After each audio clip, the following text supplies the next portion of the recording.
আপনি ঈশ্বরের মহিমার জন্য চান যে প্রভু আমি তোমার মহিমা করব, এই ব্লেসিং দাও, এই টেস্টিমনি দাও, আমি তোমার মহিমা করব। ঈশ্বর দেখবেন আপনার জীবনে हर एक कमी घटी अभाव हर एक ব্লেসিং ভরপুর দেবে ঈশ্বর প্রভু যীশু খ্রিস্টের নামে।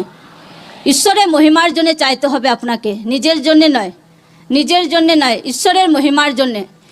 আজকে যদি দেখি বাইবেলে যত ঈশ্বরের দাস, যদি সাধু পোল দেখেন তো ঈশ্বরের সুসমাচারের জন্য ঈশ্বরের কাছে দয়া অনুগ্রহ চেয়েছে।